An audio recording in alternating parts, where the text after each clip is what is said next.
कितनी हापाधापी है ना जीवन में, लगातार स्पीड पे चढ़ना, स्पीड पे बंदना करना, स्पीड पे उतर जाना। जयकारे लगाने वालों के जयकारे दिल में गूंजते भी हैं कि नहीं? बोले दिल में नहीं गूंजते, सिर्फ कान में और जुबान में गूंजते। जो जयकारा आप लगाते हो ना, जयकारा लगाते हैं ना, देश का बेटा कैसा हो, इनके जैसा हो, फिर जयकारा लगाते हैं वंदे मातरम, जो भी जयकारा आप लगाते हैं वो आपकी जुबान तक, कान तक रहता है कि दिल तक भी उतरता है? अगर एक भी जयकारा आपके दिल तक उतर जाए, एक भी जयकारा, कोई भी जयकारा लगाइएगा, एक जयकारा उसको इंप्लीमेंट कर गए ना, तो जिंदगी बदल जाएगी पूरी समाज की।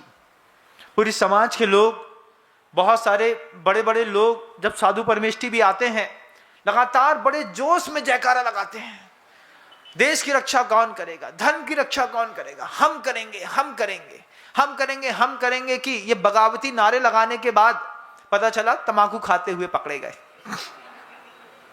धर्म की रक्षा तंबाकू खाने से ना होगी भैया, मंदिर आकर के पूजन अभिषेक करने से होगी। कितना भी तेज जयकारा लगाना आप अपने जीवन में, किसी भी संघ के साधु आ रहे हो, जा रहे हो, कहीं पर भी क्षेत्र पर पहुंच रहे हो, एक भी जयकारा अगर दिल पे उतर गया तो तुम्हारा जिंदगी, तुम्हारा जीवन बदल जाएगा। माँ बहुत अच्छे आशीर्वाद देकर के, बच्चे की आरती उतार करके, दोनों बच्चों की थोड़ा सा मीठा मुंह में डाल करके बच्चे को भेजती है, जाओ बेटा।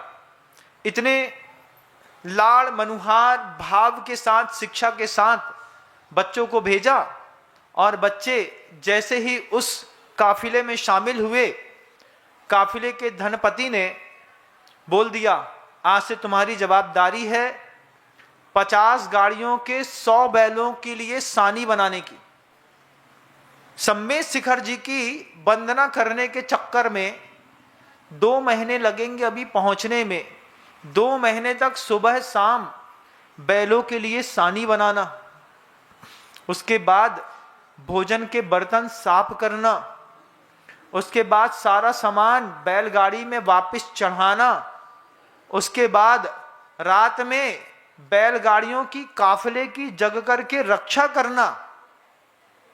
तब इस शुल्क पर किसी ने सम्मेद शिखर जी की यात्रा की है, और यह यथार्थ है। इसी शुल्क पर लोग सम्मेद शिखर जी की यात्रा करके आए हैं। वो 2 बच्चे भी, दोनों बच्चे 2 महीने तक उन्होंने अपना उत्साह खत्म नहीं किया। सम्मेद शिखर जी जब ईसरी पहुंचे पहली बार, पूरा काफिला ईसरी में मंदिर जी के अंदर जाकर के, जब वहीं से किसी ने सम्मेद शिखर जी का पर्वत दिखाया और कहा कि ये सम्मेद शिखर जी का पर्वत है, यहीं पर चंदा प्रभु, यहीं पर पार्श्वनाथ, यहीं पर मुनि सुब्रत, यहीं पर वासुपूज्य, सबकी टोंगे यहीं पर बनी हुई हैं। वो बच्चों ने 108 बार तो ईसरी के सम्मेद शिखर जी के मंदिर से प्रणाम करके उस सम्मेद शिखर को नमस्कार किया, और उसके बाद उत्साह जोर मार रहा था। और लगातार 2 महीने तक काम करते करते वे इतने जवाबदार हो गए थे कि बैलों की रक्षा सुरक्षा करने के लिए, भोजन इत्यादि के लिए हर आदमी सिर्फ उन्हीं का नाम लेता था। देवा रे देवा, कहाँ गया तू, इधर आ। कभी देवा को बुला दे, देवा को बार बार बुलाते, कभी दूसरे को, खेवा को बुलाते। नाम था देवा और खेवा, खोबा के जैसा लड़का दिखता था, बिल्कुल गोरा चिकना, तो उसका नाम खेवा रख दिया। और एक बहुत दिव्य दिखता था तो उसका नाम देवा रख दिया। एक का नाम देव, एक का नाम खेव। इन दोनों बच्चों की कहानी। सम्मेद शिखर जी पहुंचे, पहुंचते साथ ही 2 दिन बिना भगवान की यात्रा के गुजर गए। क्यों? सार्थवाह जो था वो बीमार पड़ गया, धनपति बीमार पड़ गया। धनपति बीमार पड़ने पर किसी ने यात्रा नहीं करी। अब नीचे के पूरे लोगों में इस बात का बड़ा भाव था कि अब सम्मेद शिखर जी चढ़ना है। सार्थवाह को बुखार आ गया, इस चक्कर में किसी ने यात्रा नहीं करी। और जो दोनों बच्चे सम्मेद शिखर जी तक के लिए आए थे, उनके मन के अंदर का भाव था। देवा खेवा से कहता है, भैया अगर अपन यही बैलों को हमेशा परोसते रहे बर्तन उठाते रहे, साफ करते रहे, तो अपनी तो कभी भावना ही पूरी नहीं हो पाएगी। अपन कब सम्यक शिखर जी की वंदना करेंगे? तो दोनों ने योजना बनाई कि रात में अपन दोनों चढ़ते हैं और सूर्य उदय होने से पहले वंदना करके लौट करके वापस अपने कर्तव्य को कर लेंगे। इस विचार को रख करके दोनों बच्चों ने गहन अंधकार में नहाया, धोया, तैयार हुए, तैयार होकर के चलने लगे।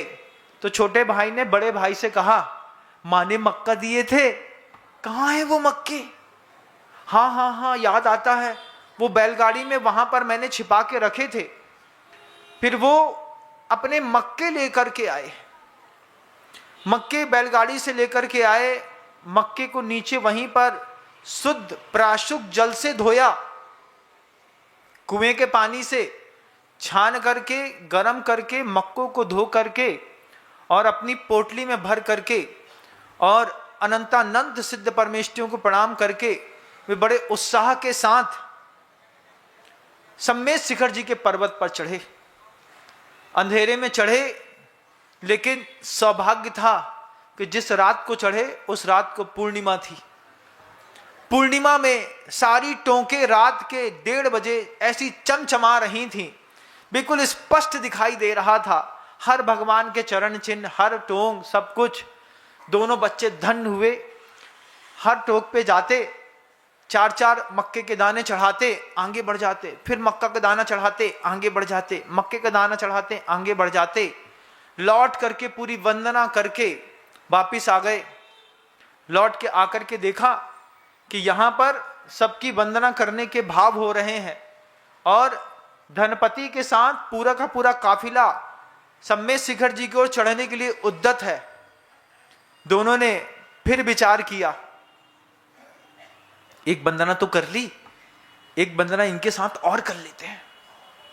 और नीचे उतर के आने के बाद वे तुरंत दूसरी वंदना के लिए काफिले के साथ फिर चढ़ बैठे। जय जिनेंद्र, अगर आपको मेरी वीडियो अच्छी लगती है तो प्लीज़ मेरे चैनल को लाइक करें, शेयर करें और सब्सक्राइब करें। Thank you.